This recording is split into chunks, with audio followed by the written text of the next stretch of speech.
Those bylaws are binding law in this community, and I can have you arrested for questioning them. That's what Kenneth Sutherland yelled, spit flying from his purple face, as he jabbed his clipboard at my chest while standing in my driveway at 8:47 on a Saturday morning. He was squeezed into his pink dress shirt and black dress pants, his gut straining against his belt, waving a thick stack of freshly printed emergency rules like some suburban dictator brandishing a royal decree. The stench of his cheap cologne mixed with the morning scent of fresh coffee drifting from my kitchen as he stood there absolutely convinced he could threaten a sitting state legislator with arrest for questioning his made-up laws. I'm David McAllister, and for the past 16 years I've served as Ohio State Representative for District 23, where I chair the Housing and Municipal Affairs Committee. I write the laws that govern how communities like Kenneth's can operate. What Kenneth didn't know when he handed me that stack of 47 completely illegal bylaws was that he'd just given the architect of Ohio housing law a masterclass in systematic civil rights violations that would become the foundation for the most comprehensive HOA reform legislation in state history. What Kenneth also didn't know was that in exactly 18 months, he'd be standing in federal court watching a judge sentence him to prison while I signed the Ohio Homeowner Protection Act that would strip corrupt HOAs of their power to terrorize families statewide. But right then, with the morning sun glinting off his measuring tape and the taste of his threats hanging in the air, I stepped back and hit record on my phone, because I already knew exactly how this would end. What would you do if some HOA tried to threaten you with arrest for questioning his fake laws? Where are you watching from? Drop your state in the comments because this story will show you exactly how one man's arrogance accidentally triggered legislation that protected millions of homeowners from suburban tyranny. My name is David McAllister, 58 years old, and I've spent my entire adult life fighting for working families and government accountability. Before politics, I practiced municipal law for 22 years, specializing in zoning codes, land use regulations, and state preemption issues, all the dry legal stuff that most people never think about until it bites them in the wallet. I wear the same clothes most days when I'm not at the State House. Red and black flannel shirt, gray t-shirt underneath, jeans, tan work boots. Nothing fancy. If you saw me at Home Depot buying PVC pipe, you'd think I was just another guy working on weekend projects. What you wouldn't know is that I wrote most of Ohio's current HOA oversight statutes, and that every illegal bylaw Kenneth was about to show me would become evidence in legislation that would revolutionize community governance across America. The house was a 3-bedroom ranch on a quiet cul-de-sac in Meadowbrook Estates, a neighborhood I'd chosen specifically for its reputation as a peaceful retirement community. After my wife Linda passed from cancer 2 years earlier, the big family house felt too empty, too full of memories. My kids, Sarah and Michael, were grown with families of their own, and I needed somewhere I could simplify my life while staying close to the district I'd served for over a decade. Meadowbrook had seemed perfect when I first toured it. Mature oak trees lining curved streets, well-maintained properties with tasteful landscaping, and an HOA that marketed itself as focused on preserving property values through reasonable community standards. The marketing materials spoke of neighborly cooperation, family-friendly amenities, and governance that respected homeowner rights while maintaining aesthetic harmony. What I discovered was a criminal organization disguised as a homeowners association, led by a man who treated state law like suggestions that didn't apply to his personal kingdom. Kenneth Sutherland was 63 years old, president of Meadowbrook Estates HOA for the past 11 years, and the kind of man who measured his authority by the thickness of his clipboard and the precision of his measuring tape.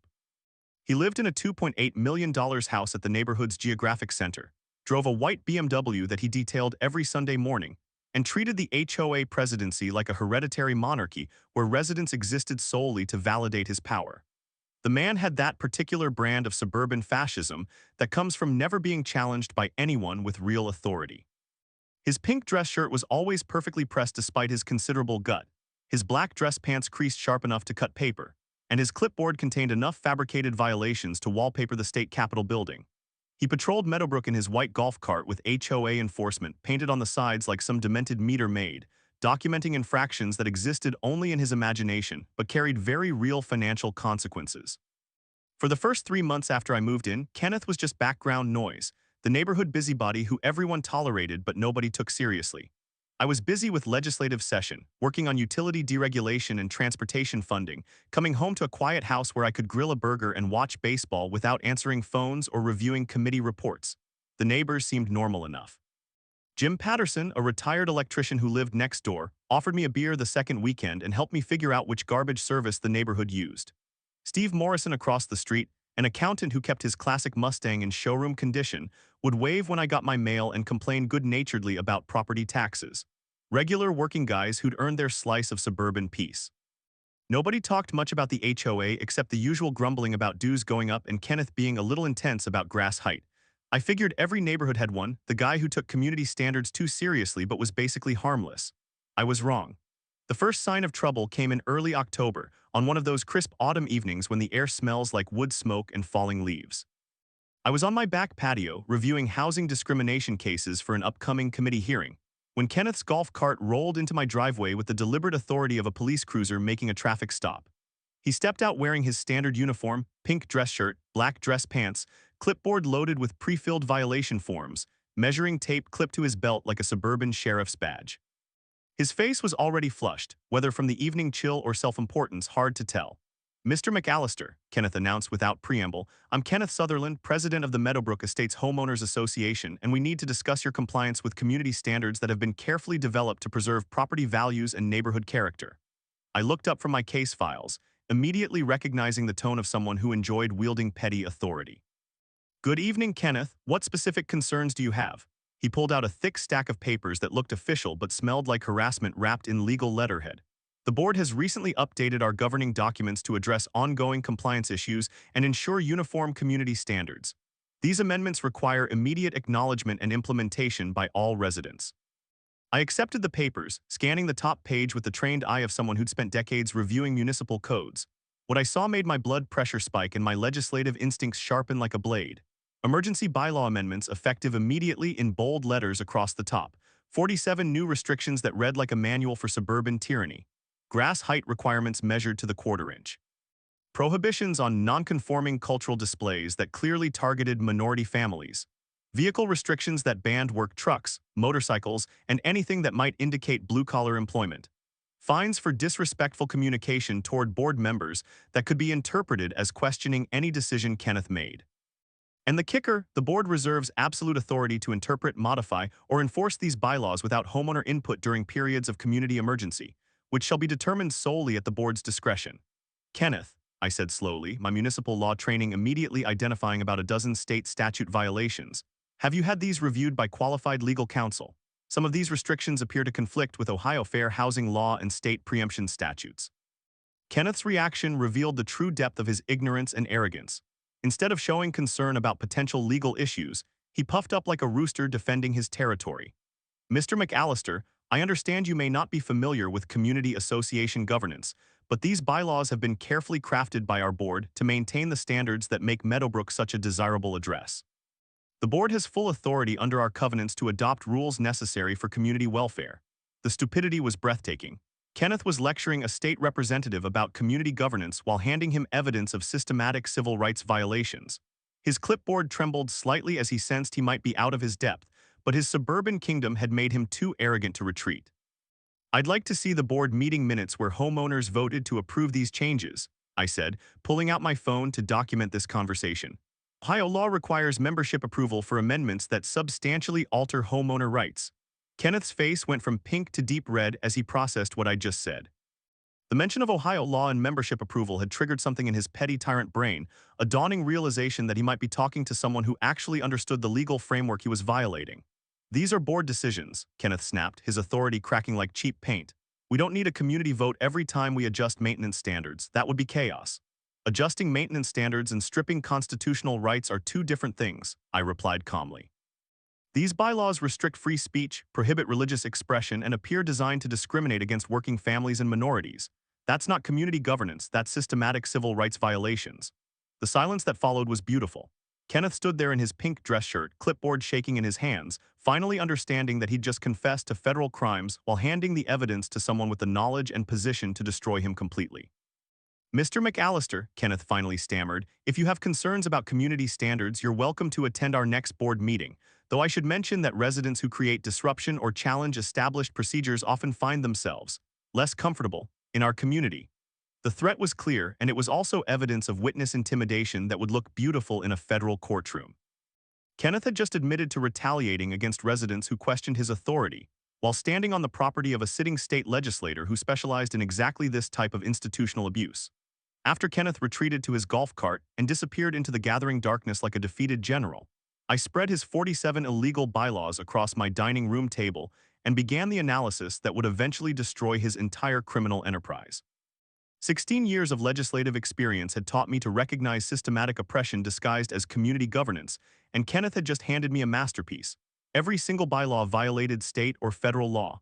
The grass height requirements were designed to generate constant violations. The cultural display restrictions directly violated First Amendment protections. The vehicle limitations targeted working-class families. The board authority clauses eliminated due process and created a dictatorship that would make small-town mayors jealous. But Kenneth Sutherland had made one fatal error in judgment. He'd handed comprehensive evidence of systematic civil rights violations to the one person in Ohio with both the legal knowledge to recognize them and the legislative authority to make sure they could never happen again.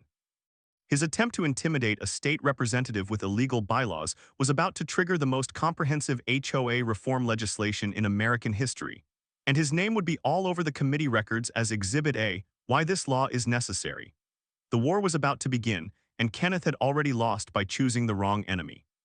The first violation notice arrived exactly 1 week after Kenneth's driveway meltdown, delivered through certified mail that required my signature like some legal death warrant. The envelope was cream-colored, expensive stationery that probably cost more per sheet than Kenneth spent on his morning cologne, with Meadowbrook Estates Homeowners Association embossed in gold lettering that screamed suburban authority. Notice of violation unauthorized political signage blazed across the top in bold letters that seemed to jump off the page like an accusation. My crime, displaying a small McAllister for state rep yard sign that had been in my front yard for 3 years without incident. The fine, $100 per day, accumulating until removed based on Kenneth's freshly minted emergency bylaw 217-4 that prohibited any signage not directly related to property sales. I walked outside in my red and black flannel shirt, coffee mug warm against my palms in the crisp October air, and photographed that sign from every angle. 12 inches by 18 inches, placed 5 feet back from the sidewalk, well within the public right-of-way where political signs are explicitly protected by Ohio Revised Code 3501.06. Kenneth had just cited a state representative for exercising constitutional rights that I'd helped write into law. The beautiful irony was that he'd also cited me for violating a bylaw that directly contradicted state election statutes, a violation so obvious it practically had neon signs around it. But Kenneth wasn't finished with his legal assault. The second notice arrived 2 days later, this one targeting something even more personal.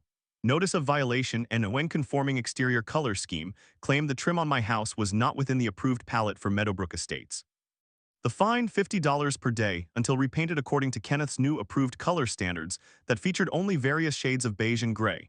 My house had been painted that exact shade of off-white for 27 years. My wife Linda had picked it during one of our weekend trips to Home Depot, standing in the paint aisle with color samples spread across her palm like a fan, her face lighting up when she found the perfect shade. "This one, David," she'd said, holding up the sample. "It's warm but not overwhelming, classic but not boring." Kenneth was trying to erase those memories, one petty violation at a time. The harassment campaign escalated throughout that second week like a military operation designed to break my resolve through constant psychological pressure. Kenneth began patrolling my property obsessively, arriving at 6:15 a.m. sharp in his white golf cart with HOA enforcement painted on the sides, photographing my house from every conceivable angle like a forensic investigator building a murder case. He measured everything with the dedication of someone whose financial future depended on finding violations.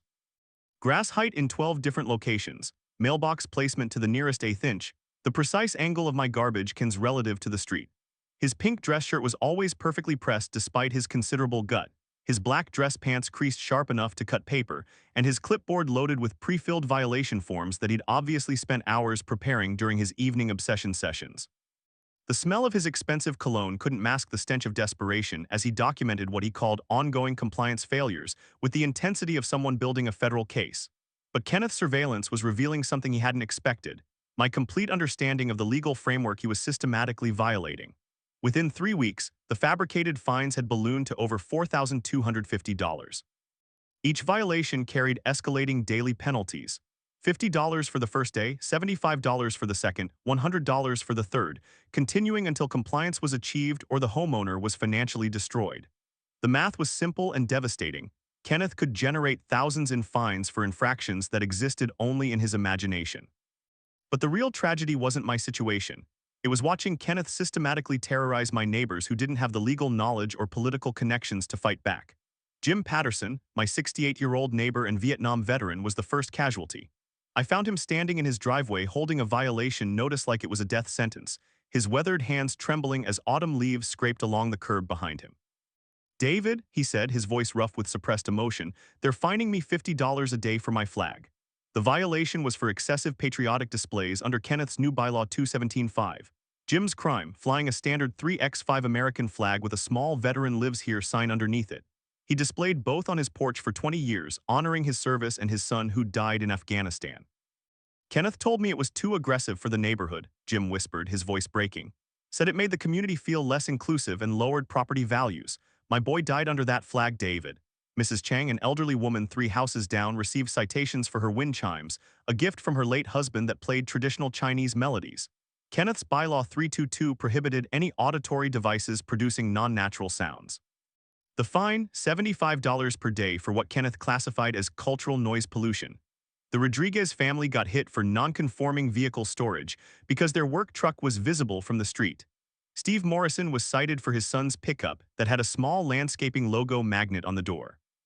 Mr. Washington, a black engineer who worked from home, received 3 violations in one envelope: improper window coverings, excessive garage activity, and non-conforming visitors when his brother arrived in a work van. The pattern was crystal clear and legally devastating. Kenneth was using his 47 illegal bylaws to target military families, minorities, working-class homeowners, and anyone who displayed cultural identity or questioned his authority. The discrimination was so obvious it practically screamed federal civil rights violations. I started building what would become the most comprehensive case file of HOA abuse in Ohio history. Every violation notice, every threatening letter, every instance of selective enforcement was photographed, cataloged, and cross-referenced with state and federal laws that Kenneth was systematically violating. My legislative aide Michael pulled every relevant statute while I documented the community impact.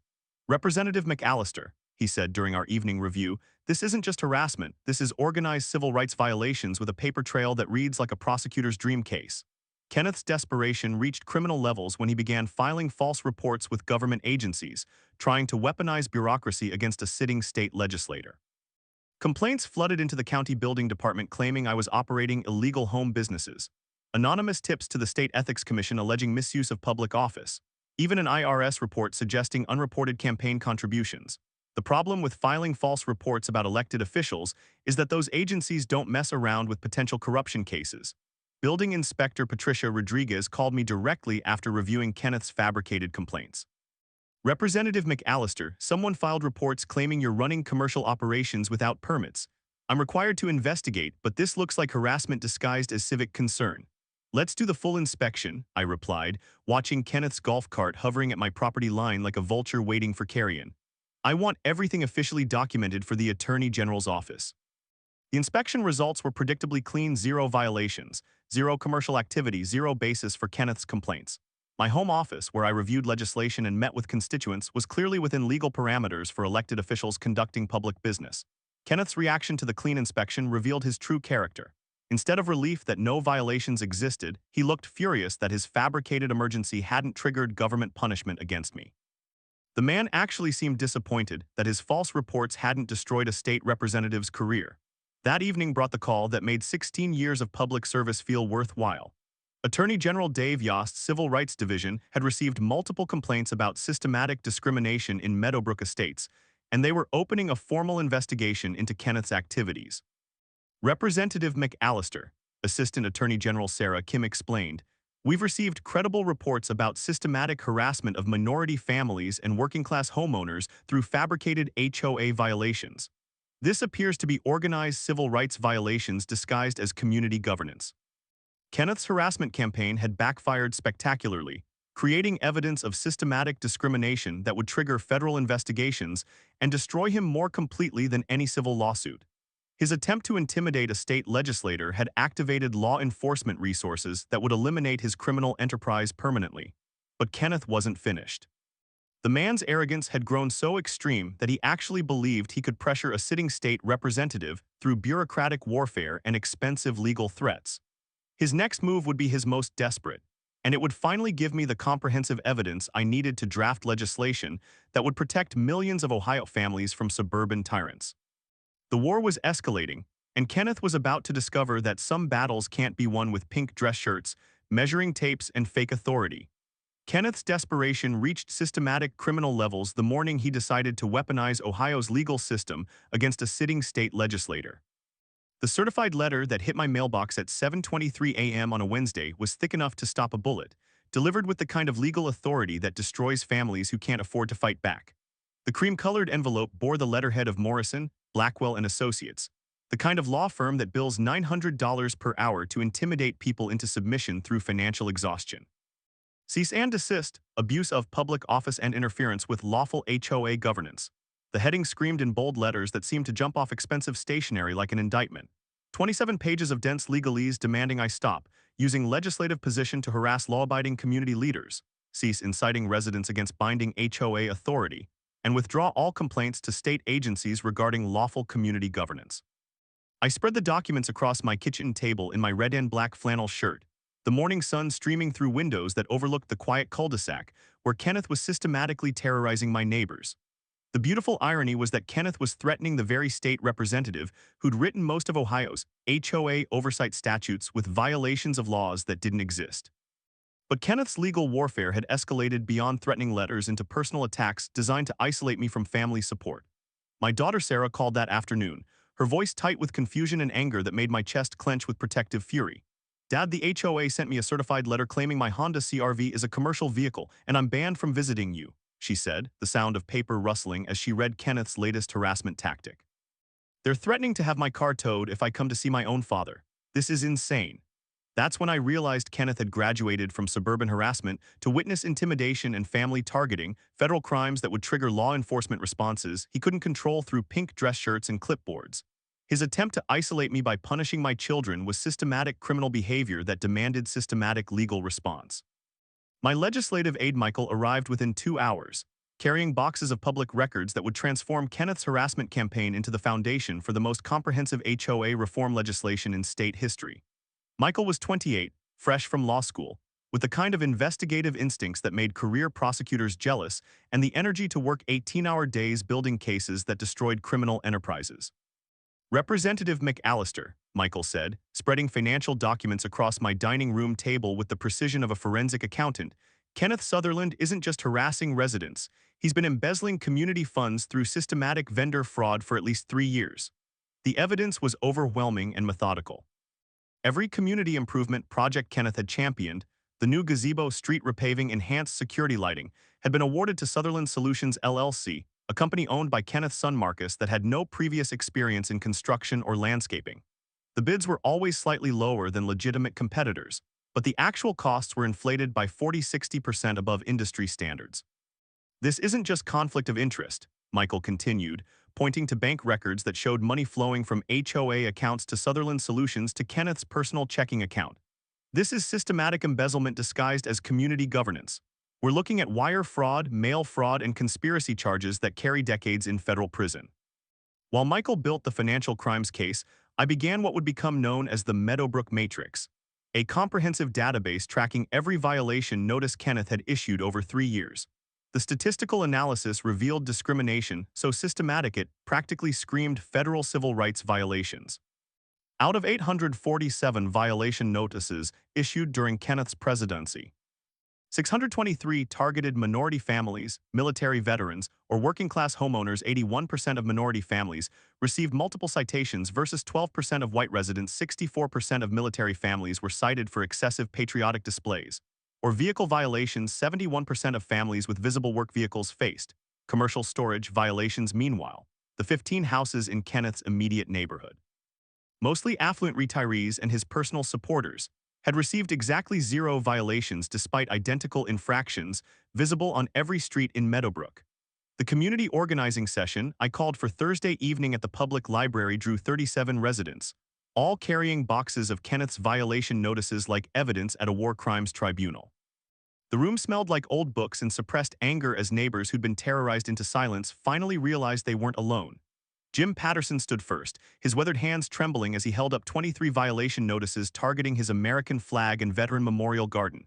He told me patriotic displays made people uncomfortable, Jim said, his voice breaking. Said honoring my son's service was divisive for the community. Mrs. Chang showed citations for her wind chimes and Lunar New Year decorations.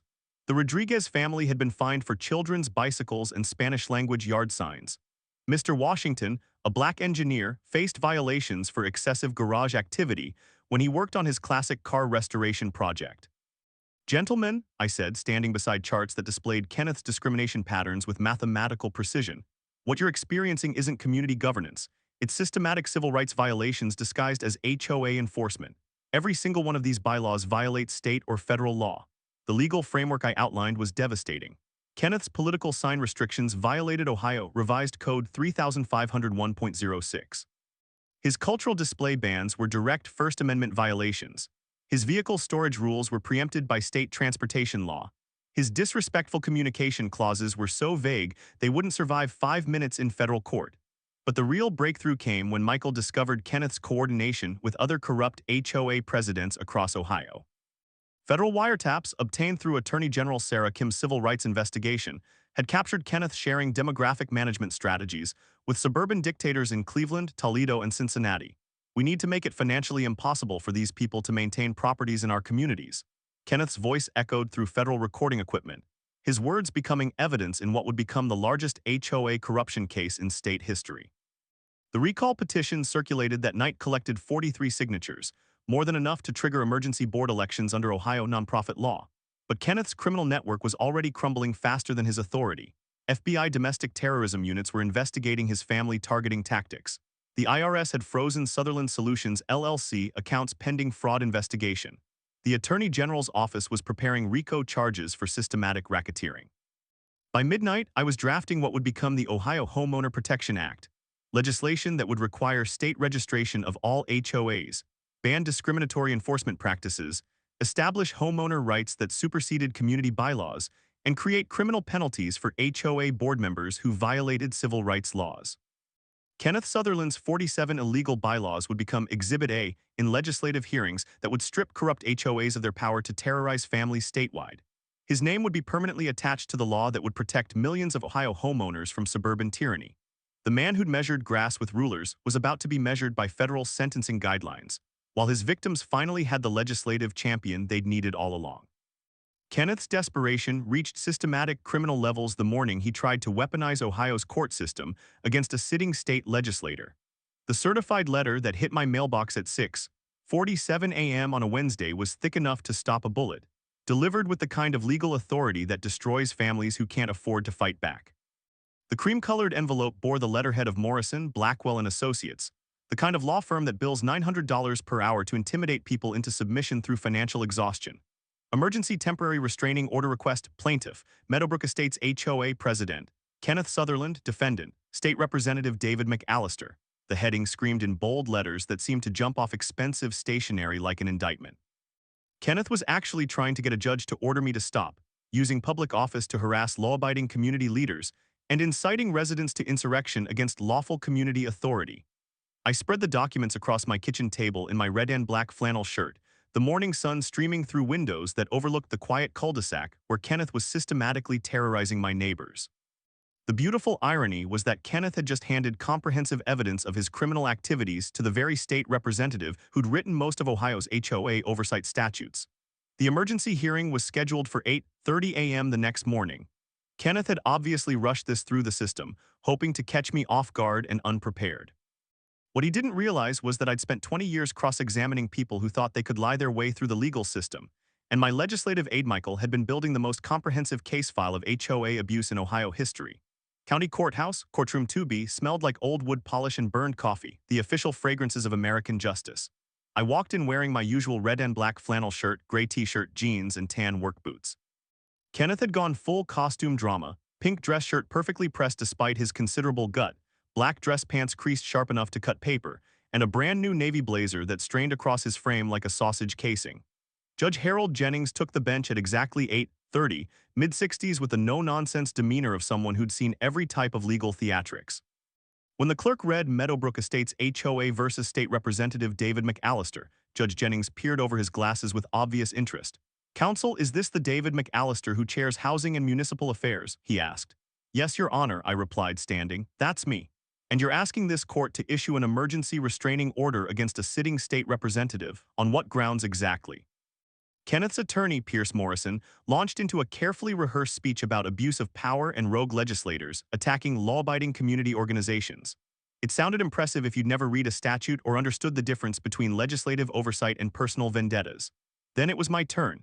Michael wheeled in 5 bankers' boxes and set them beside me with a soft thump that echoed through the quiet courtroom. Your Honor, these are every violation notice, every fine schedule, every threatening letter, and every bylaw this HOA has enforced for the last 3 years. We've cross-referenced them with state law. I'd like to walk you through just a few examples. What followed wasn't just a hearing, it was a live demonstration of systematic civil rights violations disguised as community governance. I started with Jim Patterson's excessive patriotic display violations, complete with photographs of his neatly displayed American flag and Veteran Lives Here sign. Here is Bylaw 3.17, I said, holding up Kenneth's fabricated rule, prohibiting any outdoor display larger than 12 by 12 inches without board approval. It has been enforced only against Mr. Patterson and 2 other veterans. None of the Christmas displays, sports team banners, or political signs for candidates other than me have ever been cited. Kenneth shifted uncomfortably in his pink dress shirt as Judge Jennings wrote something down. Then I showed Mrs. Chang's wind chime citations, the Rodriguez family's bicycle violations, Mr. Washington's classic car harassment. With each example, I demonstrated the pattern: minority, working class, or veteran families receiving citations for things that white professional families did without consequence. Finally, I pulled out the Meadowbrook Matrix, the comprehensive spreadsheet Michael and I had built. Your Honor, Meadowbrook Estates has 212 homes. In the last 3 years, 847 violation notices have been issued. Over 73% went to just 28% of the residents, and that 28% corresponds exactly with minority, veteran, and working-class households. Judge Jennings looked directly at Kenneth. Mr. Sutherland, did you personally approve these bylaws? Kenneth swallowed audibly into the courtroom microphone. Yes, Your Honor, the board of which I am president approved all necessary rules to preserve our community standards. That yes would haunt him in federal court. Pierce Morrison tried damage control. Your Honor, even if some bylaws are later found inconsistent with higher-level law, that doesn't justify a state representative organizing resistance and intimidating board members. I smiled politely. Your Honor, may I play you a recording? The audio filled the courtroom, Kenneth's voice shrieking. Those bylaws are binding law in this community, and I can have you arrested for questioning them. Judge Jennings' eyebrows rose as he listened to Kenneth's racist meltdown in my driveway. Then I handed up the letter Kenneth had sent my daughter Sarah, declaring her Honda CR-V a commercial vehicle and banning her from visiting me. Judge Jennings' tone hardened immediately. Mr. Sutherland, under what authority do you think you can prohibit a homeowner's adult children from visiting them? Community character, Kenneth said weakly. We have to keep out, he stopped himself, but everyone knew exactly where he'd been going. Keep out who, Mr. Sutherland? Judge Jennings asked coldly. Teachers, electricians, veterans, people who can't afford a BMW. Kenneth's lawyer tried to shut him up, but Kenneth's arrogance wouldn't let him retreat. We're a professional community, Your Honor. If we let all kinds of people park whatever they want, visit whenever they want, the property values, counsel, Judge Jennings cut in sharply, I've heard enough. He removed his glasses and looked directly at me. Representative McAllister, this court is denying the motion for a restraining order. In fact, I am sua sponte referring Meadowbrook Estates HOA and Mr. Sutherland personally to the Attorney General's Civil Rights Division and to the county prosecutor for review of potential criminal harassment and discrimination. He turned to Kenneth with judicial authority that made the suburban tyrant shrink in his chair. And until this review is complete, Mr. Sutherland, you are ordered to cease enforcement of any bylaw adopted in the last 3 years without documented homeowner vote. Any attempt to retaliate against Mr. McAllister or any other resident will be construed as contempt of court. Are we clear? Kenneth's face went from pink to ashen gray. Yes, Your Honor. Outside the courtroom, Jim Patterson shook my hand with tears in his eyes. You really think they'll do something? They already are, I replied. This hearing just moved your HOA from civil nuisance to potential criminal enterprise in the eyes of the state. That afternoon, back at my Columbus office, Michael and I transformed Kenneth's horror story into statewide reform legislation. We pulled HOA case files from Cleveland, Toledo, Cincinnati, Dayton, dozens of neighborhoods with identical patterns of systematic discrimination and financial abuse. The draft bill that emerged was brutal in its clarity. Mandatory state registration for every HOA, homeowner bill of rights guaranteeing constitutional protections, due process requirements before fines or liens, criminal penalties for board members who violated civil rights laws, and state preemption clauses ensuring no HOA rule could contradict constitutional rights. Meanwhile, the federal investigation was accelerating. FBI agent Patricia Williams had obtained wiretaps of Kenneth coordinating with other corrupt HOA presidents across Ohio, sharing demographic management strategies and enhanced enforcement protocols for problem residents. The recording that sealed Kenneth's fate came from a special meeting he'd called to discuss strategies for dealing with legislative overreach. One of his own board members, Tom Reyes, had grown sick of the abuse and was cooperating with investigators. Kenneth's voice was crystal clear on federal recording equipment. If this bill passes, we're finished. So we're going to make an example of McAllister, crank up the violations, go after his kids, his staff, his donors, make it too painful for him to keep pushing this. That 18-second clip transformed my legislation from policy reform into public safety protection. Kenneth had just confessed to systematic retaliation against elected officials, federal crimes that carried decades in prison. Channel 7's investigative reporter Patricia Hughes contacted me for an exclusive interview. Representative McAllister, we've been following your work on HOA reform. We're hearing incredible stories coming out of Meadowbrook. Would you go on record? The interview, conducted on my front porch with my McAllister for State Rep sign proudly displayed, became a powerful platform. I spoke methodically about Kenneth's illegal bylaws, systematic discrimination, financial fraud, and coordinated efforts to silence homeowners. The segment aired with interviews from Jim Patterson, Mrs. Chang, and other victims, creating a compelling narrative of suburban tyranny finally facing accountability. The public response was overwhelming. My office phones lit up with hundreds of calls from homeowners sharing their own HOA nightmare stories. The narrative had shifted completely. Kenneth was now synonymous with corruption and petty abuse. By the time we announced the Ohio Homeowner Protection Act publicly, Kenneth had become the cautionary tale whispered in every committee room. Standing at the podium in a community center filled with homeowners from across the state, I didn't start with legal theory. I told Jim Patterson's story, Mrs. Chang's story, then quoted Kenneth's exact words from my driveway. Ladies and gentlemen, I concluded, in the state of Ohio, there is only one place where laws are made that can take away your rights, and it is not an HOA clubhouse with coffee and donuts. Kenneth watched all of this unfold from Meadowbrook like a man standing on a beach watching a tsunami grow taller and taller, not yet understanding it was aimed directly at him. His suburban kingdom was crumbling, his authority was gone, and federal agents were building cases that would put him in prison for decades. The war was nearly over, and Kenneth Sutherland was about to discover that some battles can't be won with pink dress shirts, measuring tapes, and fabricated authority. The federal courtroom in downtown Columbus smelled like polished oak and the grim certainty of justice being served as Kenneth Sutherland's criminal trial reached its devastating conclusion. 18 months after his driveway threats, the man who terrorized families with measuring tapes and clipboards sat at the defendant's table in an orange federal jumpsuit, his pink dress shirt and black dress pants replaced by the harsh reality of federal custody. His once smug face was now a mask of terror and disbelief, as Assistant U.S. Attorney Sarah Kim prepared to deliver the closing arguments that would destroy him completely. I took the witness stand for the final time, wearing my usual red and black flannel shirt, gray t-shirt, jeans, and tan work boots. The same clothes I'd worn the morning Kenneth first waved his 47 illegal bylaws in my face. The irony wasn't lost on me that his stack of fake laws had brought us here, to the actual seat of federal justice where real consequences awaited suburban tyrants. State Representative McAllister, Sarah Kim began, her voice cutting through the courtroom's tense silence, can you summarize for the jury the systematic nature of Mr. Sutherland's criminal enterprise? I looked directly at Kenneth, watching him squirm in his orange jumpsuit as I methodically detailed his crimes. Kenneth Sutherland used fabricated HOA bylaws to target 1,847 minority families, 623 military veterans, and 892 working-class homeowners across Ohio. He generated over $3.2 million in fraudulent fines while embezzling an additional $4.7 million through fake vendor contracts. This wasn't community governance. This was organized crime disguised as suburban authority. The turning point came when Jim Patterson took the stand, his weathered hands steady as he held up a faded photograph of his son in military uniform. The courtroom fell silent as this Vietnam veteran, who'd survived both combat and Kenneth's harassment, spoke with quiet dignity about the American flag that Kenneth had tried to silence.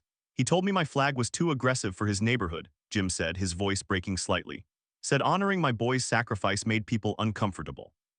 That flag represents everything my son died protecting, and Kenneth tried to fine me into taking it down. Kenneth couldn't meet Jim's gaze, his face pale with shame as the full weight of his crimes became clear to everyone present. The financial evidence was devastating. My legislative aide Michael transformed into a forensic accounting expert, walking the jury through bank records that showed money flowing from HOA accounts to Sutherland Solutions LLC, a shell company owned by Kenneth's son Marcus, then directly into Kenneth's personal checking account. The systematic embezzlement was so obvious it practically had neon signs around it, but the wiretap recording sealed Kenneth's fate completely. Agent Patricia Williams played audio of Kenneth's voice coordinating with other corrupt HOA presidents across Ohio, sharing demographic management strategies and discussing how to drive undesirable residents from their communities. The most damning clip captured Kenneth ordering his conspirators to make an example of McAllister. Go after his kids, his staff, his donors. The jury deliberated for less than 2 hours. When the foreperson stood to deliver the verdict, each guilty resonated like thunder through the packed courtroom. Guilty of wire fraud, guilty of mail fraud, guilty of conspiracy to violate civil rights, guilty of racketeering, guilty of witness intimidation. Kenneth's face drained of all color as his suburban kingdom crumbled into federal prison time. Judge Harold Jennings, the same judge who denied Kenneth's ridiculous restraining order against me, delivered a scathing condemnation that made career criminals realize their amateur hour was permanently over. Mr. Sutherland, you systematically abused a position of trust to terrorize vulnerable families and embezzle community funds for personal profit. This court sentences you to 28 years in federal prison without possibility of parole. Kenneth's reaction was everything I'd hoped for. Standing in his orange jumpsuit, he screamed about community standards and property values while federal marshals prepared to escort him to a cell where pink dress shirts and measuring tapes were replaced by the mathematical certainty of concrete walls and steel bars. 3 months later, I stood at the podium in the Ohio State House Rotunda, surrounded by 47 families whose lives Kenneth had systematically destroyed, holding the pen that would sign the most comprehensive HOA reform legislation in American history. The marble floors echoed with the sound of justice being served as cameras captured the moment suburban tyranny died in Ohio. Ladies and gentlemen, I began, my voice carrying across the rotunda where laws are made that actually matter. Today we sign the Ohio Homeowner Protection Act, legislation that ensures no family in this state will ever again face the systematic harassment, discrimination, and financial abuse that Kenneth Sutherland inflicted on innocent homeowners. The law was brutal in its clarity. Mandatory state registration for every HOA homeowner bill of rights guaranteeing constitutional protections, due process requirements before fines or liens, criminal penalties for board members who violated civil rights laws, and state preemption clauses ensuring no HOA rule could contradict constitutional rights. Jim Patterson spoke first at the signing ceremony, his voice steady now as he described the American flag that flew proudly in his front yard without fear of Kenneth's harassment. Representative McAllister didn't just save my flag, he said. He saved the idea that in America you can't be fined for being patriotic. Governor Mike DeWine joined me at the signing table, lending executive authority to legislation that had passed both chambers with overwhelming bipartisan support. This law sends a clear message, he declared. In Ohio, your home is your castle, and no HOA board can turn it into their personal kingdom. The ripple effect spread far beyond Ohio's borders. 12 other states drafted similar legislation using our bill as a template.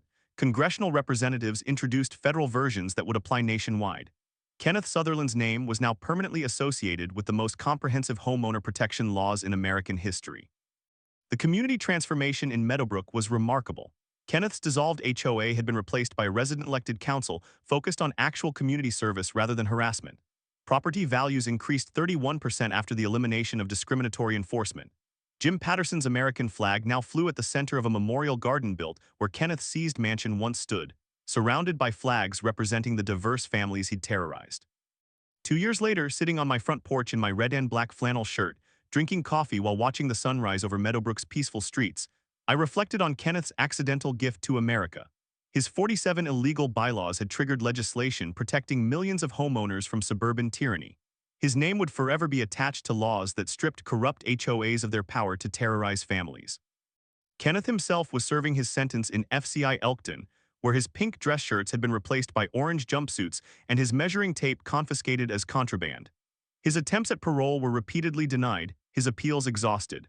The man who'd threatened to have me arrested for questioning his fake laws was learning the reality of actual law enforcement from a federal prison cell. My office had become unofficial headquarters for HOA reform nationwide, with families from across America requesting copies of our legislation. The McAllister model was being implemented in communities from California to Florida, protecting millions of homeowners from suburban tyrants who thought clipboards and measuring tapes gave them authority over constitutional rights. Share your HOA nightmare story in the comments below. Subscribe for more stories where federal law enforcement meets suburban tyranny and justice flows through the legislative process with unstoppable precision. The Ohio Homeowner Protection Act stands as proof that one family's courage to fight back can transform entire systems and protect millions of people from institutional abuse. Kenneth learned that lesson from a federal prison cell where pink dress shirts don't come with clipboards, and measuring grass is no longer part of his daily routine.